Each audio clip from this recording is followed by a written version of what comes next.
ଜୟ ଜଗନ୍ନାଥ ଭାଇ ସାଙ୍ଗମାନେ। ଆଉ ଆମେ ତ ଟ୍ରେନରେ ବସିଛେ। ବର୍ତ୍ତମାନ ତ ଆମେ ଓହ୍ଲେଇଲୁ ରାତି 9ଟା। ଆଉ ଆମେ ଦେଖୁଛୁ ବଗି ମାନେ ଆମେ ଆସିଲା ପରଠୁ ବଗିରେ ଆଉ ବହୁତ ଲୋକ ଫାଙ୍କା ହେଇଗଲେ। ଖାଲି ଆମେ ଯା ଏକାଟିଆ ବଇଛୁ।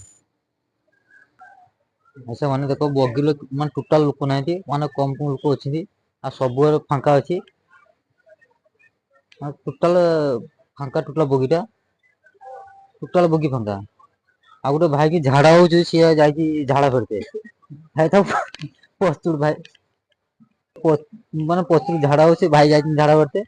ମାନେ ସେ ଖାଇ ଦେଇଛନ୍ତି ଅଧିକା ଦିନ, ଆଜି ତ ଖାଇ ଦେଇଛନ୍ତି, 2 ଦିନ ହେଲା ଖାଇନାହାନ୍ତି। ଆଉ ଅଧିକା ଖାଇଛନ୍ତି, ଝାଡା ପ୍ରବଳ ହଉଛି। ସେ ଭାଇ ଆସିଲେଣି, ବର୍ତ୍ତମାନ ତାଙ୍କୁ ଦେଖଉଛି ଭାଇ ତାକୁ ଦୁର୍ବଳ ହେଇଗଲେଣି ଝାଡା ଯାଇ ଯାଇ।